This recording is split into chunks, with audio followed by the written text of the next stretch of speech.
तो अगर आप इस वीडियो पे आए हैं और आपको प्रॉपर जानना है कि एक्सेप्शन हैंडलिंग क्या होता है, जावा में ट्राई कैच कैसे यूज होता है, फाइनली यहाँ पे कैसे यूज होता है, हम लोग मल्टीपल कैच ब्लॉक कैसे यूज कर सकते हैं, सारी चीज़ मैं इस वीडियो में आपको बताऊंगा। आपको बस लास्ट तक इस वीडियो को देखना है और लास्ट में आपको प्रॉपर अच्छे समझ में आ जाएगा कि सारी चीज़ें क्या होती हैं। अगर आप इस चैनल पर नए हैं तो चैनल को सब्सक्राइब करके वीडियो को लाइक कर दीजिए। तो चलिए बिना देरी के वीडियो को शुरू करते हैं। तो यहाँ पे सबसे पहले तो मैं आपको दिखाऊंगा कि एक्चुअली एक्सेप्शन यहाँ पे होता क्या है। सो यहाँ पे एक्सेप्शन जो होता है वो जावा में एक क्लास होता है। तो यहाँ पे अभी आप देख रहे हैं ये हायरार्की होती है यहाँ पे एक्सेप्शन का। तो सबसे ऊपर होता है ऑब्जेक्ट क्लास। तो ऑब्जेक्ट क्लास क्या होता है, जावा में हमारे जितने भी क्लास होते हैं वो बाय डिफॉल्ट ऑब्जेक्ट क्लास को एक्सटेंड करते हैं। तो ये ऑब्जेक्ट क्लास तो रहता ही है। उसके बाद ये मेरा थ्रोएबल होता है। थ्रोएबल सबसे अपर में सबसे ऊपर आता है, किसी भी एक्सेप्शन में थ्रोएबल आता है। उसके मेरा लेफ्ट में आएगा मेरा क्या, एरर आएगा। देन उसके बाद एक्सेप्शन आएगा।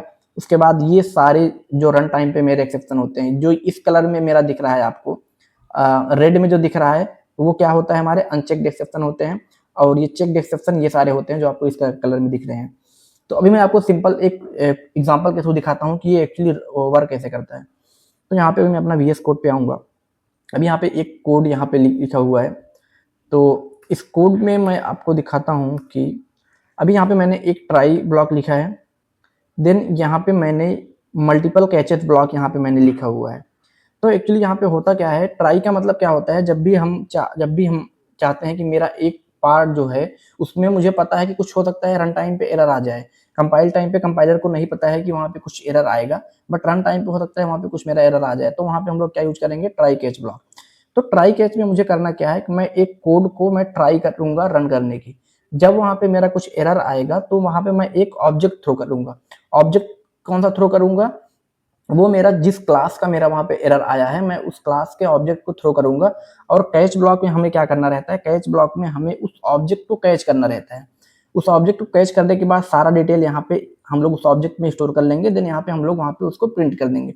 तो देखते हैं एग्जैक्टली होता क्या है। तो सबसे पहले मैं यहाँ पे इसको अनकमेंट करता हूँ इस वाले पार्ट को।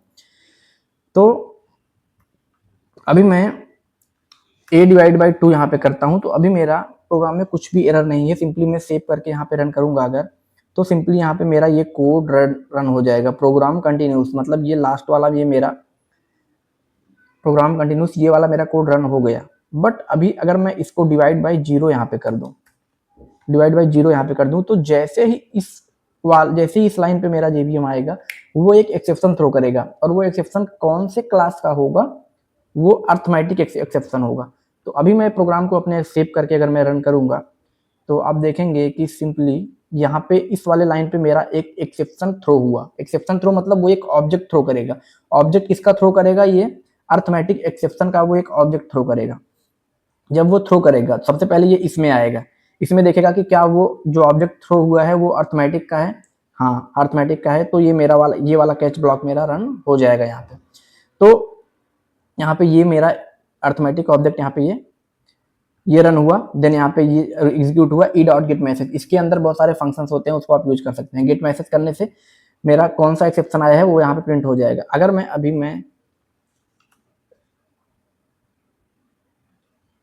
अगर मैं इसको कॉपी करके अगर मैं यहाँ पे 2 एक्सेप्शन ये बनाना चाहूँ सेम का, तो यहाँ पे आप देखेंगे कि अनरीचेबल बता रहा है। क्यों, it is already handled by catch. मतलब आप जो है दो सेम क्लास आप यहाँ पे नहीं हैंडल कर सकते। मान लो हमने अर्थमेटिक एक्सेप्शन को मैंने यहाँ पे कैच कर लिया है, तो दोबारा हमें इसको कैच नहीं कर सकते हैं। तो अभी आप देखते हैं ये मेरा दूसरा है, क्या है ये, null pointer exception. Null pointer exception मतलब क्या होता है कि मेरा एक स्ट्रिंग है उसमें नल है और मैं लेंथ जब मैं लेंथ निकालने की कोशिश करूंगा तो वहां पे आएगा नल पॉइंटर एक्सेप्शन। तो अभी मैं अपने प्रोग्राम को अगर सेव करके रन करूंगा तो जैसे ही मेरा इस लाइन पे मेरा पहुंचेगा जेवीएम, तो वहां पे वो थ्रो करेगा क्या, मेरा नल पॉइंटर एक्सेप्शन का एक ऑब्जेक्ट वहां पे थ्रो करेगा।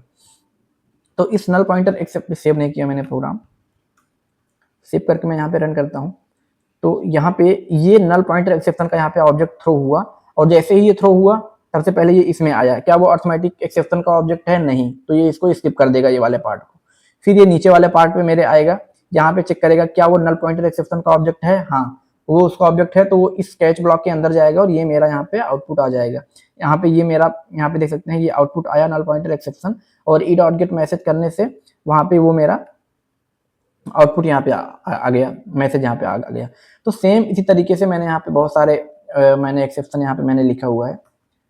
तो यहाँ पे ये मेरा array index out of bound का है कि मान लो एक एरे है जिसमें जो है 1 2 3 है, और मैं पांचों में अगर एक्सेस करने की कोशिश करूंगा तो वहाँ पे वो एक्सेप्शन आएगा array index out of bound exception. तो वो वहाँ यहाँ पे आएगा, इसको चेक करेगा, इसका ऑब्जेक्ट नहीं है, इसको चेक करेगा, इसका ऑब्जेक्ट नहीं है, इसको चेक करेगा, इसका ऑब्जेक्ट है, तो वहाँ पे ये मेरा प्रिंट हो जाएगा। बट अभी यहाँ पे दिक्कत क्या आती है? अब यहाँ पे दिक्कत हमारा ये है कि यहाँ पे जावा में तो बहुत सारे रन टाइम एक्सेप्शन होते हैं। क्या हमें सारा एक्सेप्शन याद है? मुझे नहीं, किसी को नहीं याद रहता है। तो उसको हम लोग एक सिंपल तरीके से उसको हम लोग हैंडल कर सकते हैं। तो अभी मैं अगर आपको ये सारा कैच ब्लॉक अगर मैं कट कर दूं और सिंपली मैं यहाँ पे सिर्फ एक कैच ब्लॉक रखूंगा, इसमें मैं लिखूंगा एक्सेप्शन ई। एक्सेप्शन ई मतलब क्या होता है? ये जो मेरा एक्सेप्शन है, ये जितने भी ये जो एक्सेप्शन है, ये मेरा जितने भी यहाँ पे एक्सेप्शन है, रन टाइम एक्सेप्शन है, index out of bound exception है, जितने भी अर्थमेटिक एक्सेप्शन है, जितने भी ये सारे एक्सेप्शन है, इस एक्सेप्शन क्लास को मेरे क्या इनहेरिट किए हुए हैं। मतलब कि इसके जो भी ऑब्जेक्ट रहेंगे हम लोग इसके रेफरेंस में बना सकते हैं। तो अभी मैं आपको दिखाऊं, अगर अपना प्रोग्राम को सेव करके रन करूं यहाँ पे, तो अभी मैं यहाँ पे देखिए जनरल एक्सेप्शन यहाँ पे है, तो ये जनरल एक्सेप्शन ये हैंडल हो गया है। अभी यहाँ पे अगर मैं इस वाले पार्ट को अगर मैं अनकमेंट करूं तो आप देखेंगे ये ऊपर वाला मेरा आ जाएगा, general exception divide by zero. मतलब अभी क्या होगा कि जैसे मेरा इस लाइन पे आया, ये क्या करेगा, ये अर्थमेटिक एक्सेप्शन का मेरा एक ऑब्जेक्ट थ्रो करेगा। बट ये जो मेरा एक्सेप्शन क्लास है ये सुपर क्लास है सबका, तो यहाँ पे ये ऑटोमेटिकली ये कैच कर लेगा। इसके एक्सेप्शन की तरह जगह हम लोग थ्रोएबल भी लिख सकते हैं, थ्रोएबल भी लिख सकते हैं। थ्रोएबल क्या होता है? वो सुपर क्लास होता है। जितने भी मेरे रन टाइम एक्सेप्शन पे जितने भी क्लास बने रहते हैं वो सबका सुपर क्लास होता है। मैं आपको अगर दिखाऊं यहाँ पे इमेज में, तो ये जो मेरा थ्रोएबल क्लास होता है वो सबका पेरेंट क्लास होता है। तो जितने भी यहाँ पे ये क्लास हैं, किसी का भी अगर ऑब्जेक्ट थ्रो होगा तो ये थ्रोएबल क्लास उसको कैच कर लेगा, क्योंकि ये सबका पेरेंट क्लास है। तो सबसे बेस्ट तरीका क्या है कि हम लोग थ्रोएबल का वहाँ पे ऑब्जेक्ट बना के कैच करें, तो जो भी यहाँ पे एक्सेप्शन आएगा वहाँ पे वो कैच हो जाएगा। तो अभी आपको मैं दिखाऊं, अगर इसको कमेंट करके अगर मैं इस वाले पार्ट को अनकमेंट करूं और सेव करके रन करूं यहाँ पे, तो आप देखेंगे कि अभी मैंने प्रोग्राम सेव नहीं किया,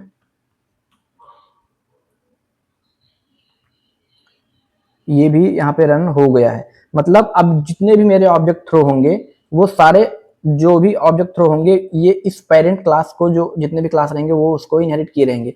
तो ये इसमें ऑटोमेटिकली वो आके कैच कर लेगा, और यहाँ पे जो अपना हो हम लोग अपना जो भी यहाँ पे प्रिंट वगैरह जो भी हम लोग काम करना रहेगा यहाँ पे वो प्रिंट हो जाएगा। तो ये होता है ट्राई और catch block. So I hope आपको ये वीडियो अच्छी लगी, और आपको कोई भी डाउट हो तो आप इस वीडियो पे कमेंट करिए। बाकी मिलते हैं नेक्स्ट वीडियो में, तब तक के लिए बाय बाय, टेक केयर।